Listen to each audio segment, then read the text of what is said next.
Alors Stéphane Clerget, résumez-nous votre thèse. Les garçons manquent de modèles masculins autour d'eux. En tout cas, il y a un constat qui est vrai que depuis une trentaine d'années, l'échec scolaire manifeste des garçons est de plus en plus important. Ils sont bien plus nombreux que les filles à sortir de l'école sans diplôme. Ils sont à la traîne dans toutes les matières, sauf en mathématiques. Et ils sont de moins en moins performants dans les études supérieures. Il n'y a pas que l'école qui est touchée. C'est aussi ceux qui se suicident le plus. C'est aussi ceux qui sont le plus victimes de conduite à risque, de conduite de dépendance. Mais c'est le résultat de l'égalité entre les deux sexes, c'est ça? Ce n'est pas simplement le résultat de l'égalité. Ce qui est certain, c'est que si effectivement il y a une émancipation des femmes, et c'est heureux au cours du XXe siècle, et peut-être même avant, en revanche, du côté des garçons, l'émancipation ne s'est pas faite de la même façon et qu'ils sont effectivement restés dans un territoire qui leur est apparu beaucoup plus étriqué. Et surtout, il y a une non-reconnaissance de la spécificité des difficultés que les garçons peuvent rencontrer aujourd'hui. Jean-Louis Auduc nous a rejoint. Vous êtes historien, ancien directeur de l'Institut universitaire de formation des maîtres. Vous êtes l'auteur de Sauvons les garçons, qui était paru en 2009, qui alertait déjà sur les difficultés scolaires des garçons. Pour vous, il y a une fracture sexuée due donc aux différences qui persistent entre les garçons et les filles. Oui, et je crois que on souffre en France aussi d'une indifférenciation dans les statistiques. J'en prendrai qu'une. On parle toujours de 15 à 20% d'élèves qui n'arrivent pas à apprendre à lire. Les dernières statistiques disent que c'est 32% des garçons, près d'un garçon sur 3, 8% des filles, une fille sur 10. Et de ce point de vue-là, moi, ça m'inquiète, cet échec scolaire masculin dans le domaine de la lecture, parce que des garçons qui ne maîtrisent pas les mots, c'est des garçons qui peuvent devenir violents et qui peuvent, dans certains quartiers, parce que cette difficulté des garçons touche plus les milieux populaires, être sensibles à des idéologies qui rabaissent la femme. Et deuxième fracture, effectivement sexuée, c'est la fracture dans l'orientation. Aujourd'hui, on n'a jamais eu autant de métiers totalement féminisés, désertés par les garçons. Je pense aux médecins, aux avocats, aux magistrats, aux pharmaciens, aux vétérinaires et aux enseignants. Et de l'autre côté, des métiers totalement masculinisés, qui sont les métiers liés aux sciences dures et à la technique. Un monde où la division serait les femmes du côté de l'humain, les garçons du côté de la technique, je pense que ça doit nous faire réfléchir.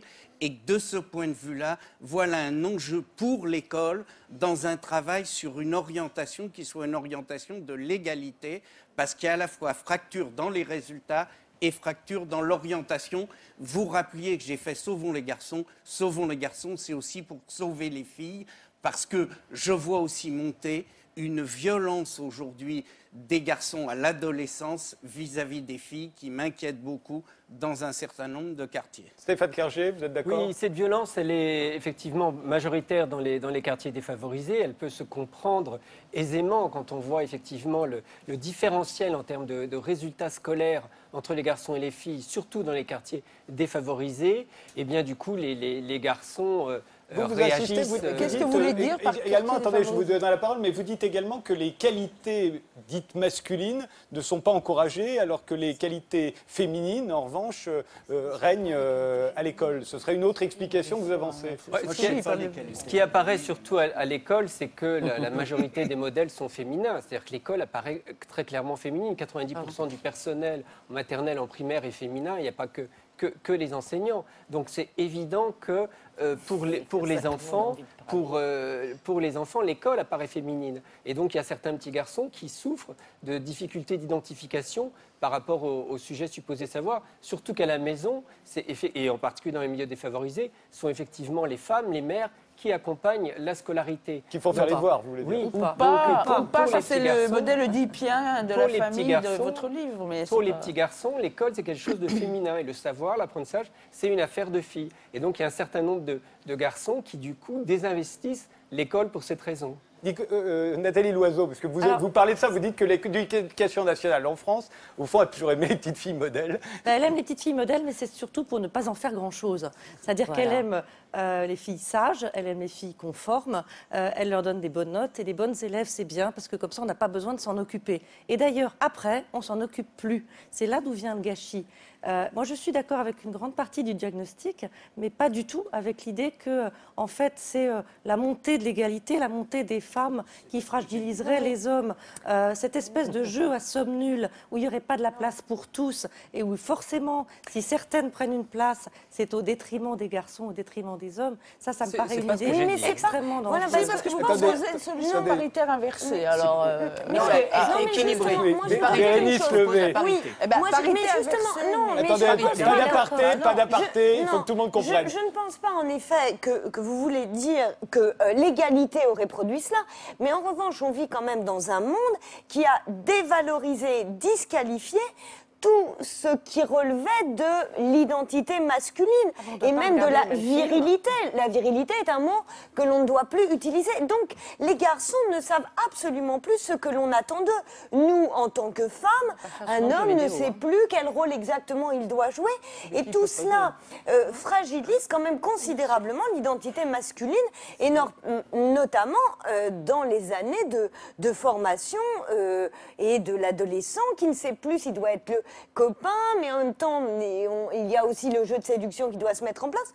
Donc, les codes sont bouleversés. Ce n'est pas l'égalité qui produit cela, mais en tout cas, ça tant mieux. Une chance. Moi, il y a des choses qu'on a déjà entendues. Il y a des choses qu'on a déjà entendues depuis qu'on tente l'égalité des sexes, c'est-à-dire depuis 200 ans. Oui. On a déjà entendu, à la fin du 19e siècle, que l'identité masculine était en crise. Je me rappelle une thèse passée d'Annelise Maug il y a déjà plusieurs décennies. On a déjà entendu ce discours aussi entre les deux guerres. Donc à chaque moment où quelque chose bouge de l'égalité des sexes, et à ce moment-là on pourra parler de quelque chose effectivement qui avance, il y a un moment d'interruption de la question identitaire. Et est-ce que je peux parler, merci. La deuxième chose que j'ai déjà entendue, je veux dire sur 2 siècles d'histoire, c'est que les femmes sont des coupables. C'est-à-dire là, elles ont été coupables pour la Révolution française, elles ont été coupables pour la Mais on n'a pas dit que les femmes étaient coupables. Est-ce que je peux parler? Est-ce que je peux parler? Vous me laissez? Oui, mais pas pour dire n'importe quoi et pas pour nous faire dire n'importe quoi. Il faut pas nous prêter des propos qui ne sont pas les nôtres. Non, mais ce débat a déjà eu lieu. Ce débat, merci de me laisser parler. Mais c'est pas un débat. Non, c'est pas un débat. C'est une réalité. Et en plus, est-ce que je peux parler? Est-ce que vous me laissez parler ou pas? C'est comme vous voulez. Terminez, merci. Donc je voulais dire 3 choses. Donc j'en étais à la deuxième, c'est-à-dire que je pense que aussi bien du côté des femmes comme responsables et coupables et d'une crise masculine, ce sont des choses que mutatis mutandis, c'est-à-dire sur des sujets différents, nous entendons depuis qu'il est question d'égalité des sexes, c'est-à-dire depuis 200 ans.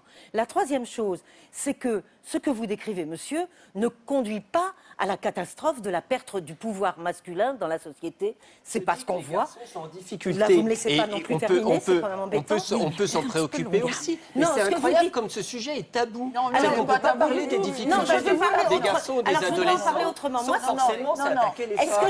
Est-ce que vous pouvez me laisser parler? Laissez-moi terminer. Vous n'arrêtez pas de parler. Depuis le début de l'émission, on n'arrête pas de vous entendre. Il n'y a pas de souci, l'émission est encore longue. Non, mais simplement, de finir les phrases, c'est bien. C'est-à-dire que comment le pouvoir vient aux garçons? Vous parliez de gâchis. On ne parle pas de pouvoir. Et la question... On parle de santé. C'est ça le problème aussi. Comment le pouvoir vient aux garçons une fois qu'ils ont perdu à l'école? Ça leur vient et ça organise la société. Si on n'affronte pas cette question en parlant de ce qui se passe à l'école, on n'affronte pas la totalité du sujet. C'est juste ça que je voulais dire. Il faut être précis. Il faut être précis. S'agissant des résultats scolaires, ceux qui ratent le plus, c'est l'ensemble des enfants des milieux populaires. C'est pas vrai. Si, c'est l'ensemble des et parmi les milieux populaires et parmi les enfants des milieux populaires, les filles s'en sortent mieux que les garçons. Non. Mais les garçons des classes moyennes et des classes cultivées, etc., réussissent autant que les filles. Et ils ont un rapport à l'école très stratégique très instrumentale, beaucoup plus que les filles. Écoutez, monsieur C'est la raison Duc, pour laquelle ils savent choisir les filières qui sont rentables d'un point de vue professionnel. Et notamment celles qui s'appuient sur les sciences, sur les techniques, etc. Tandis que les filles, même lorsqu'elles sont meilleures, y compris en mathématiques, y compris dans les sciences dures, etc., s'orientent, on ne sait pas pourquoi, en réalité on sait pourquoi, s'orientent vers des métiers, vers des filières, vers des carrières dont on sait qu'elles sont sous-valorisées d'un point de vue salarial et où les échelons de carrière sont plus faibles. Donc ça, c'est un vrai problème, et d'autant plus que l'école, très souvent, fait comme si, parce qu'elle considérait a priori que les gens ne sont pas des enfants, des garçons, des filles, mais des élèves, considérait que, puisqu'elle a des postulats égalitaristes, au fond, ça n'était pas son problème. Et donc, elle laisse jouer à l'intérieur d'elle-même la question des stéréotypes, des questions qui font qu'on observe un systématisme d'orientation scolaire qui fait que, certes, il y a des milieux professionnels qui sont complètement féminisés, mais sur un répertoire de métiers extrêmement limité et qui recoupe la salarisation du travail domestique, que ce soit en termes de soins ou en travers de... Voilà. Donc ça, c'est un vrai problème. C'est un vrai problème et qui n'est pas lié au fait que... Alors, juste dernière chose... 80% des sanctions données à l'école touchent des garçons. Bien sûr, mais parce que ça fabrique la masculinité. Voilà, et ça, c'est le problème. Et c'est pas un problème, ça. De Et c'est pas un problème, ça. on propose à l'école et que vous proposez dans votre livre. Ça, c'est le problème, parce qu'il n'y a pas que la virilité, vous voyez. Bien sûr. Ah ben non. Jean-Louis Auduc. Oui, sur cette question, je pense que pour moi, on a effectivement, et je vous rejoindrai, il y a un échec de l'école qui a pensé que je mets des garçons et des filles ensemble, je ne me préoccupe pas de leur identité en tant que fille et en tant que garçon, c'est des élèves, point. Écoutez, aujourd'hui encore, tous les gens parlent de 20% de jeunes en échec scolaire, de 140 000 jeunes sans qualification, sans du tout dire, effectivement, pourcentage de filles et de garçons. Il y a un vrai enjeu, il faut sortir des statistiques sexuées. Deuxième élément, il y a effectivement aujourd'hui dans l'école un problème en termes d'orientation au niveau des adolescents. Ce n'est pas uniquement que la féminisation du corps enseignant. Aujourd'hui, l'enseignant est une femme, le médecin est une femme, la juge pour enfants qui va venir est une femme, la conseillère d'orientation est une femme.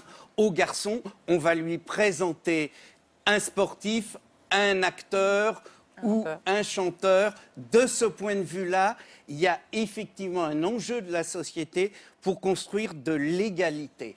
Et troisièmement, on a fait une erreur dans le système éducatif, et j'ai essayé de le démontrer dans un de mes ouvrages, c'est de penser en termes de filière. Aujourd'hui, c'est très net, ce sont les options qui discriminent. Et l'école ne s'occupe pas assez des options. Les filles prennent très majoritairement quand elles font S. Et on a la parité en S. Aujourd'hui, les options SVT plutôt que les options informatiques ou mathématiques. Je crois que de ce point de vue-là, et la ministre a raison de tenir les deux bouts de la chaîne, c'est-à-dire une formation sur l'égalité qui insiste sur les enjeux de l'orientation et deuxièmement qui insiste sur le fait de réduire notre échec scolaire masculin. Nous sommes le premier pays au monde, c'est l'enquête PISA 2012, sur l'écart garçon-fille qui touche, c'est l'OCDE qui le dit, en France, toutes les catégories sociales, des plus élevées aux plus faibles. Bérénice Levé. Je vais, un peu comme pour la question de l'économie et des femmes, c'est pareil quant à l'école. Si après tout l'école était recentrée sur sa mission qui est d'abord la transmission, plutôt que d'y avoir intégré cette obsession égalitaire, peut-être aussi que l'on arriverait quand même à des résultats qui soient beaucoup plus équilibrés. Mais le problème, c'est que l'école est actuellement investie de tant de missions que de toute façon, elle ne transmet plus rien. Alors, évidemment qu'on est en train de confondre aussi tous les problèmes parce que peut-être qu'après tout, filles et garçons choisiraient les métiers qui sont accordés à leur personne et aussi au marché si pour autant on les instruisait. Donc actuellement, plus on a introduit la question de l'égalité à l'école et moins on l'obtient. Il faudrait peut-être s'interroger là-dessus. Nathalie Loiseau. On détourne tellement l'école de sa mission. Je suis d'accord, c'est que on demande vraiment beaucoup à l'école et on se dédouane beaucoup de tout le reste. Ouais. C'est-à-dire qu'on nous disait tout à l'heure, il n'y a plus d'identité masculine, les garçons ne savent plus à quoi se référer. Je ne suis pas du tout d'accord. Il y a une tendance culturelle à encourager les garçons à être dans la surmasculinité. Les jeux vidéo sont globalement ultra violents et on sait que les garçons sont... c'est leur loisir principal. L'idée, vous parliez des sanctions tout à l'heure en disant les garçons sont nettement plus victimes de sanctions que les filles, mais ils ne sont pas victimes, ils vont les chercher. Comment est-ce qu'on construit son identité aujourd'hui quand on est un petit garçon, quand on est un jeune homme? C'est en montrant qu'on est un dur, qu'on n'est pas dupe, qu'on est contre le système. Et ça passe par la télévision, par ce qu'on regarde sur Internet. C'est facile de dire les profs n'ont qu'à. Mais qu'est-ce qu'on fait, nous, en tant que parents? Non, mais pas les profs. Je voudrais finir ma phrase. Qu'est-ce que la télévision projette comme modèle? On n'a jamais eu autant de sexualisation des attentes qu'on a vis-à-vis des garçons et vis-à-vis des filles. Essayez aujourd'hui d'acheter un livre pour enfants, pour offrir à un de vos enfants.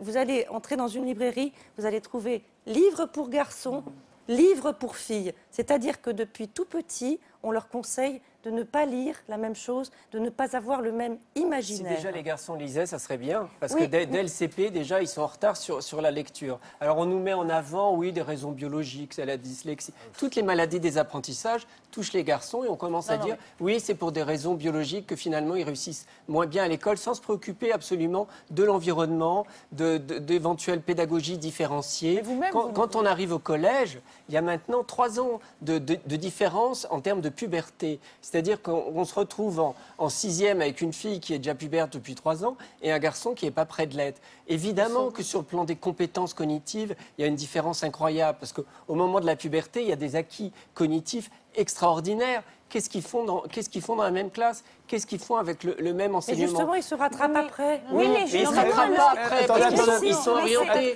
Mais moi, ce que je trouve incroyable, c'est que si les garçons sont sanctionnés, c'est de leur faute. Mais quand il arrive des choses aux filles, c'est la faute de la société. Attendez, je vous interromps parce qu'il se trouve que Stéphane Clerget, vous en voulez beaucoup à la publicité. Vous dites que la publicité renvoie de l'homme. Elle est sexiste vis-à-vis des femmes comme vis-à-vis des hommes. Une image de plus en plus, on ridiculise de plus en plus souvent les hommes dans la publicité. Je ne vous ai pas mis les publicités dont vous parlez, qui sont des publicités françaises, parce qu'il y a les marques tout le temps. J'ai choisi d'autres publicités où on peut ne pas montrer les marques, parce que je vous rappelle que la publicité est interdite sur le service public. Regardez.